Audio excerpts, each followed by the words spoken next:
Oi pessoal, eu sou a Evelyn e estamos começando mais um Cloudcast, um espaço dedicado à tecnologia, negócios, cultura organizacional e muito mais, feito pela Winov especialmente para você. E para esse segundo episódio vamos falar sobre LGPD. Ao meu lado tem o Diego Coimbra, tudo bem, Diego? Tudo bem, você? Tudo certinho. E também tenho aqui comigo o Antônio Krelling, vulgo Tom, que é empresário e especialista em direito penal e mestrando em direito econômico e sustentabilidade. Tudo certo, Tom? Tudo ótimo comigo, Evelyn. E você? Tudo bem também. Então, pessoal, para quem ainda não sabe, LGPD é a sigla para a Lei Geral de Proteção de Dados, aqui no Brasil, que foi sancionada em agosto de 2018. Esta nova lei estabelece regras sobre coleta, armazenamento, tratamento e compartilhamento de dados pessoais, impondo mais proteção e penalidades para quem não cumprir as exigências. Tom, para a gente começar, você pode nos explicar o que é de fato a LGPD e quais ramos ela vai impactar? Claro. Primeiramente agradecer o convite. Sou imensamente grato a vocês dois pela oportunidade aqui de estar falando. Inclusive grato pela confiança de acreditar que o que eu possa falar venha acrescentar para a Winov e a todos os que estão nos ouvindo. Então, nessa missão de falar um pouco de LGPD, eu tentei ir atrás um pouco do histórico, de como se consolidou essa lei aqui no Brasil, e o que mais me chamou a atenção é que ela tenta impor uma cultura de proteção de dados, uma cultura de privacidade que não é natural para nós. Então, tentando fazer um pouco de contexto de como essa lei foi aprovada, ela já vinha sendo discutida há muito tempo, sempre esbarrava em alguma parte do Legislativo, do Congresso, sempre tinham alterações. Uma das pequenas vitórias que a gente teve no ramo foi o Marco Civil da Internet, em 2014, que também tinha várias críticas, as pessoas até hoje debatem sobre as vantagens e desvantagens dela. Então, a LGPD veio em que medida? 4 meses depois da regra de diretrizes europeias ser aprovada. Então, foi uma imposição ao nosso ordenamento jurídico, por assim dizer. Não dá para dizer exatamente que foi aprovado às pressas, porque os debates têm tempo, mas eles sofreram esse efeito dominó dessa aprovação europeia. Então, eles tentaram se basear muito nesse ordenamento europeu de proteção de dados, que, em suma, é bem principiológico. Então, quem tiver a oportunidade de ler a Lei 13.709, de agosto de 2018, vai encontrar, sobretudo, uma lei bem principiológica, ou seja, ele não tenta abarcar dados de uma maneira específica, porque entende que, caso fizesse de uma maneira muito, o que a gente chama no direito de positivista, muito específica, não daria certo, porque a tecnologia muda muito rápido, então correria o risco de, aprovada essa lei, ano que vem, com todas as alterações do mundo, a gente tivesse que aprovar outra, porque as tecnologias novas deixariam isso como obsoleto. Então, é fácil, de certa forma, perceber que é importante para todo mundo. Não tem nenhum ramo que se isente disso. E é muito engraçado essas discussões no meio jurídico, porque às vezes os escritórios de advocacia estão ali discutindo como é que vão repassar essa lei, como é que vão auxiliar no processo contratual jurídico e esquecem que eles também precisam se adequar à LGPD. Isso porque os dados que se encontra no artigo 5º da LGPD mencionam especificamente dados pessoais, nome, sobrenome, idade, endereço, peso, placa do carro, número do celular, localização em que acessa a internet, imagens e fotos, dados de compra, transação financeiras, tudo isso seria um dado pessoal.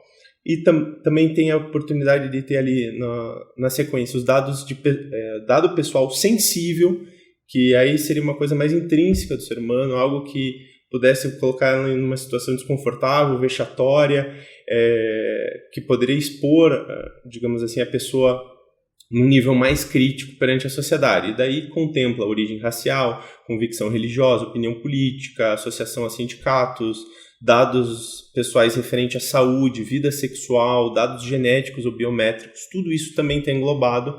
E também faz menção ao dado anonimizado, que são em que o titular não é facilmente identificado. Então, é fácil perceber que até o escritório de advocacia, como mencionava, vai conter dados sensíveis que podem eventualmente expor um dos seus clientes a uma situação ao ridículo, caso aquele processo que eventualmente podia estar em segredo de justiça venha a correr livremente. Então, é fácil perceber como o ramo público tem muitos dos nossos dados pessoais sensíveis. Então, todas as agências governamentais que possuem qualquer tipo de dado seu tem que ter esse cuidado. Isso passa até pelo cadastro que você tem na academia, porque supostamente lá tem teu dado pessoal, tem teu histórico de saúde, tem um comprometimento do teu médico sobre sua situação de saúde, tem uma transação financeira, já apresenta um dado. Então é fácil dizer que essa lei vai sim impactar todos os ramos, porque dizem respeito a todos esses dados. Então, de novo, é complicado entender como a gente vai implementar, não digo só implementar, mas como que a gente vai trazer essa discussão para o meio do Brasil, porque, querendo ou não, foi uma lei meio que imposta por esse efeito dominó. E eu digo isso porque a primeira normativa europeia sobre o assunto é de 95. Eu acho que eu não tinha nem internet em casa. Então, lá em 95, quando a gente mal tinha internet discada aqui, era uma coisa, banda larga, era um sonho distante poder acessar livremente a internet, a Europa já tinha normativa sobre dados. Então, é difícil fazer um paralelo de quanto que a gente abraçou realmente essa ideia e quanto nos foi imposta essa lei. E até mesmo o tempo e a dificuldade que tiveram para ter esse debate sobre a LGPD no Brasil. Então, começou ali um pouco de discussão por isso eu posso dizer com mais propriedade no ramo jurídico, claro, mas as discussões da LGPD acabaram sendo mais impulsionadas pelo fato do compliance estar crescendo muito no Brasil. Então, veio a Lava Jato, apresentou um monte de problema de corrupção, de falta de acompanhamento das empresas, de gerenciamento. Começaram a tratar sobre a questão de compliance, das empresas agirem ativamente, né, que é basicamente o que significa compliance, to comply. Então, participar de uma maneira colaborativa, a fim de prestar informações, sanar dúvidas dos policiais, manter todos os documentos regulares com as entidades governamentais em si. Então, quando veio essa necessidade, os caras falaram, poxa, mas olha ali a LGPD, está tratando sobre esses dados que várias empresas têm das mais diferentes formas, e isso culturalmente demora. E eu cito um exemplo mais no nosso contexto do dia a dia, que eu me lembro que uma vez eu tirei foto com vários amigos, se eu não me engano isso foi em 2014, ou seja, logo no período ali do Marco Civil, mas muito antes da LGPD. Eu tirei uma foto e eu postei em uma rede social e automaticamente a face do meu amigo saiu como sugestão tagar ele, né? Dar um tag nele e o perfil dele. Automático. Então, eu tô falando em 2014, meu sistema reconheceu o rosto do meu amigo, reconheceu que ele estava presente na rede social e já me citou, já me facilitou minha vida como se estivesse me fazendo um favor de citar o meu amigo. Então, você vê ali que, com certeza, um dado de imagem foi automaticamente reconhecido pela internet, não teve nenhuma atitude minha quanto a isso. E eu me lembro que, na época, eu fiquei um pouco assustado, mas também falei, nossa, que legal, o negócio reconheceu sozinho. E a gente não reflete sobre como nossa privacidade está em jogo, porque qual era o sentido da rede social ter reconhecido tão de pronto? O Instagram ainda engatinhava, eu acho que em 2014. Por uma questão de foto, assim, foi pensando sobre dados, hoje é um choque. E aí eu posso dizer um pouco mais assim, no contexto mais moderno que a gente passou. Semana passada eu vi vários colegas de profissão, de mestrado, discutindo, que era a questão do Face App. Vocês estão fornecendo livremente para essas empresas dados sobre as suas fisionomias, estão lendo, e o que vão fazer? Será que isso é para auxiliar marketing específico? E eu fiquei pensando, poxa, mas há quanto tempo isso não acontece? A foto do meu amigo é 2014. Então, se dá para dizer uma vantagem de pronto dessa LGPD, é que as pessoas começaram a prestar atenção que dado é uma coisa importante. Tem até quem diga que dado é o novo petróleo.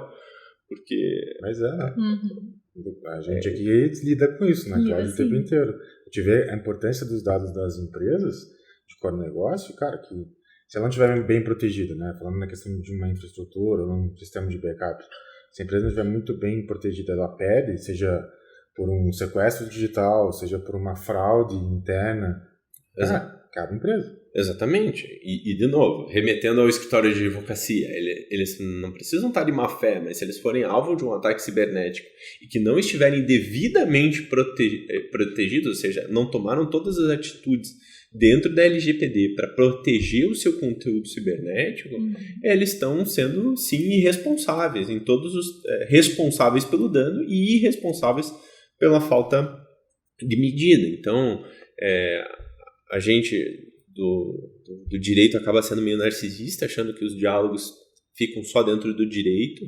E então a gente vê assim, poxa, estamos discutindo dado agora, como quando a gente vê que empresas como a Winove já estão preocupadas com isso há tempos, já enxergam a questão de dados há mais tempo, não precisou de uma lei falar isso. E é esse o ponto que eu quero ressaltar na questão cultural, que eu posso até arriscar dizer que demorou para essa lei ser editada. Essa questão cultural, então, posso te cortar um pouquinho? Claro. Mas essa questão, por exemplo, né, CPF, né? O CPF é vamos dizer assim, um dos dados mais importantes como pessoa, né? Que vai fazer financiamento de banco, qualquer coisa, enfim, ver qual que é o seu status da questão financeira, enfim, poder de compra. Se a gente comparar isso, cara, eu vejo que fóruns da internet pedem CPF. Você vai em algum lugar mais, assim, que não há necessidade, o cara não aceita o RG, ele quer o CPF. Só que o CPF, você pode ter uma abertura gigantesca para várias coisas, falsificação, enfim, isso é terrível. Se a gente fazer um adendo, um paralelo com os Estados Unidos, por exemplo, que é o Social Security, cara, eles nem saem de casa aqui, eles não tiram, porque eles sabem da importância daquele número. E no Brasil não, no Brasil eles pedem isso de qualquer forma, assim. Eu sempre fiquei como assim, usuário, cidadão do outro lado lá, isso sempre me preocupou. Falou, cara, mas eu vou dar o CPF aqui para uma academia. CPF, RG, endereço, tudo. Ou seja, ele pode fazer qualquer coisa. Cartão. Onde está essa informação? Tipo, para quem eu estou falando? Qual que é o nível de compliance que tem esse cara ali, o nível que ele tem de acesso à informação? Quem diz que ele não vai pegar isso e vai abrir uma conta ou alguma coisa? Assim, eu não conheço, nunca ouvi relatos sobre isso, mas sempre passou na minha cabeça. E aí eu tive uma experiência nos Estados Unidos e eu percebi quanto eles levam a sério o Social Security. Tipo assim, cara, isso aqui sou eu no meio como cidadão, esse é meu número, né? O nosso ID ali. Só que eles levam isso muito a sério, eles protegem aquilo. Então, isso eu acho. Será que a gente está agora começando? Até ia perguntar uma coisa. Será que agora, só o Brasil só agora teve essa preocupação de perceber? Será que a gente está atrasado nesse detalhe? Porque. Eu diria que sim. Eu diria que a gente está muito, muito atrasado. As últimas discussões que a gente teve de invasão de dados, tudo, não foi o suficiente. Um exemplo, a lei Carolina Dickmann. Eu passei a minha vida achando que era questão de acesso